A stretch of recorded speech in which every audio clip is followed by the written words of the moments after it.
Assalamualaikum warahmatullahi wabarakatuh. Ketemu lagi dengan Bagus Johan Maulana SKM dalam video konsultasi kusta. Teman-teman, hari ini saya akan share materi tentang layanan konsultasi psikolog untuk penderita kusta.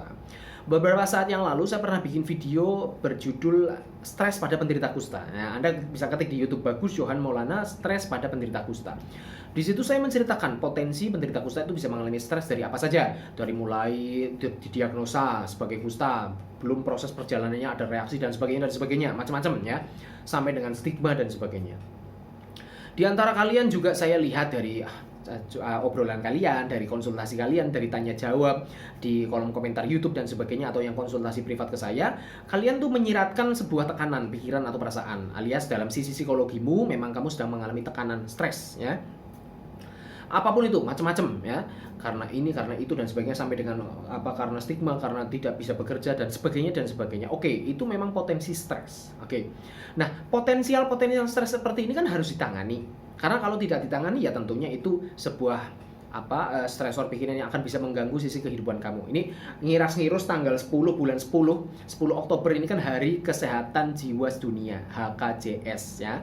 Di situ saya tadi pagi habis ngobrol sama teman-teman yang programmer kesehatan jiwa. Temanya hari ini adalah ayo kita peduli kesehatan jiwa di tempat kerja. Nah, itu artinya kesehatan jiwa yang mengalami permasalahan atau bahkan gangguan ya, pasti akan mempengaruhi kinerja seseorang di kantornya, di tempat kerjanya dan sebagainya. Nah, tentunya ini kan juga yang kita perhatikan dari sisi kecacatan. Kecacatan akan mengganggu kinerja sehingga menurunkan produktivitasnya. Jadi sama-sama pentingnya nih antara kecacatan dengan masalah kejiwaan atau stres pada penderita kusta. Ada di antara kalian yang bahkan mengeluh sampai levelnya keinginan ingin bunuh diri. Nah, itu sudah masuknya ODMK, orang dengan masalah kejiwaan. Ada ODMK, ada ODGJ ya. ODMK itu orang dengan masalah kejiwaan. ODGJ orang dengan gangguan jiwa, sudah ada gangguan, oke? Nah, ini tentunya butuh disikapi secara bijaksana. Oke, ada potensi untuk terjadinya masalah kejiwaan. Nah, diterusin nanti ini bisa menjadi ODGJ. Nah, sebelum menjadi permasalahan yang lebih serius, berarti kalau yang namanya stresor ini harus diatasi. Entah Anda penderita kusta, entah Anda orang sehat, yang namanya stres ya harus diatasi, ya kan? Saya sendiri yang bukan penderita kusta, saya kan juga mengalami stresor setiap hari, keadaan di rumah, kerjaan, perusahaan, klinik Monas ini dan sebagainya kan itu setiap kali kita berhubungan dengan sosial, dengan pekerjaan, dengan aktivitas sehari-hari, kita menghadapi stresor. Bahkan saya sendiri pun bisa juga pernah mengalami ODMK, orang dengan masalah kejiwaan. Orang dengan masalah kejiwaan itu kan kalau di screening melalui misalkan pakai SRQ ya. SRQ itu Self Reporting Questionnaire. Itu yang untuk mendeteksi apakah ada masalah kejiwaan atau tidak. Itu kan ada 20 pertanyaan nih. Satu persatu dikaji apakah 30 hari yang lalu Anda mengalami ini bla bla bla bla. Saya mungkin pernah mengalami ODMK. Kalau ditetapkan sebagai ODMK itu kan kalau misalkan dari 20 pertanyaan itu yang 6 mengatakan iya, atau ada satu saja yaitu keinginan ingin bunuh diri, itu sudah ODMK. Nah, tentunya orang yang membutuhkan layanan ini di level ODMK pastilah butuh layanan psikologi, ya kan? Apalagi ODGJ, bahkan lebih dari psikolog, mungkin itu psikiater atau dokter spesialis jiwa, ya kan? Sebelum ODMK pun, misalkan ada stresor dan sebagainya, bisa saja kita membutuhkan layanan psikologi. Entah itu layanan ke psikolog profesional, atau mungkin curhat ke teman yang Anda bisa percaya, atau orang yang Anda anggap lebih superior dari Anda, ya kan? Artinya, permasalahan kejiwaan, pikiran, perasaan, itu memang harus kita manage, kita harus atasi sehingga tidak menumpuk menjadi beban yang lebih berat. Nah, di antara kalian ada yang sampai mengurung diri karena stigma, ya kan? Mengurung diri bertahun-tahun di dalam kamar, tidak pernah keluar rumah. Begitu keluar rumah pakai hoodie. Ada kan temen di OYMK di Tegal juga ada seperti itu. Nggak pernah keluar rumah, tetangga aja sampai nggak tahu, sampai pangling gitu kan. Karena saking lamanya nggak keluar rumah. Begitu keluar pakai hoodie seperti itu. Benar-benar sudah terputus dari dunia sosial.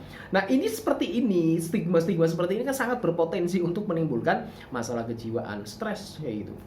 Orang nggak ada teman itu jelas stres. Bahkan di antara kalian yang kadang konsultasi privat ke saya juga sampai mengeluhkan ingin bunuh diri dan sebagainya. Oke. Yes, itu fakta ya. Itu sudah menjadi sesuatu yang faktual. Anda mengalami permasalahan stresor seperti itu. Nah, ini sekali lagi ini butuh diatasi.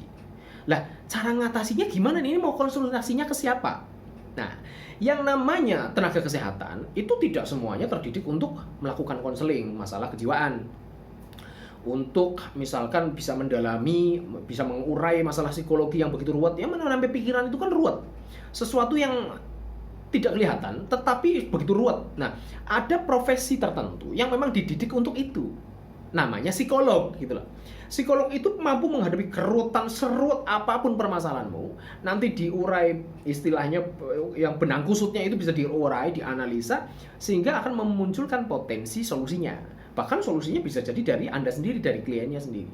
Itulah yang namanya profesi psikolog. Jadi kita itu, profesi itu sebenarnya kan sekarang terspesifikasi. Kalau zaman dulu, filsuf-filsuf dulu kan banyak yang ahli astronomi sekaligus jadi ahli kedokteran, ahli pertanian, pertambangan, dan sebagainya. Kalau dulu kan seperti itu ya.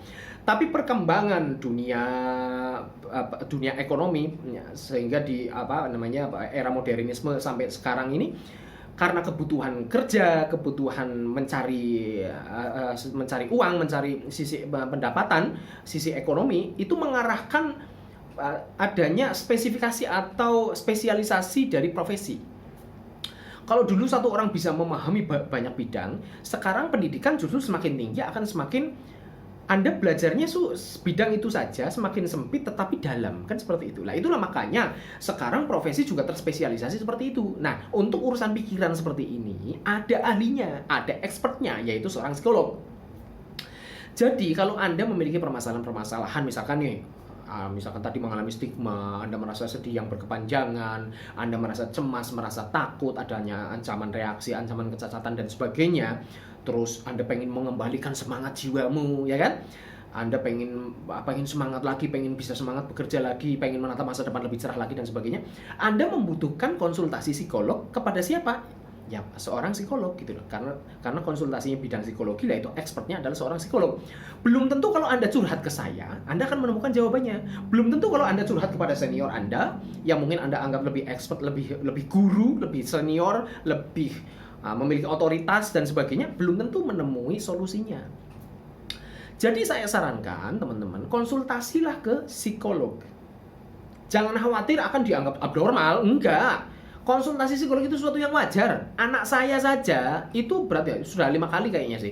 Itu konsultasi ke seorang psikolog. Ini kebetulan ada teman saya nih, namanya Kak Futi. Kak Futi Nikmatul Milah. Ini sudah pendidikan S2 magister psikolog dan dia sudah ambil profesi. Jadi dia sudah buka praktik sebagai seorang psikolog. Dia kebetulan seorang PNS kerja di Rumah Sakit Dr. Suselo Slawi, dan di luar jam dinasnya dia membuka layanan konsultasi psikolog secara online. Ada beberapa tarifnya di situ. Saya kebetulan sudah pernah posting nih di bagian fitur komunitas di situ. Saya share flyernya dia. Dia di mindcarecenter.id itu websitenya. Nanti akan saya sertakan di deskripsi video ini. Di situ ada kontak personnya yang bisa dihubungi dan websitenya ya. Anda bisa cari informasi lebih lanjut.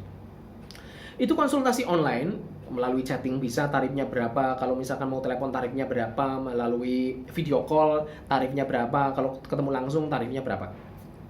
Dan layanan konsultasi secara online seperti ini justru dibutuhkan oleh Anda.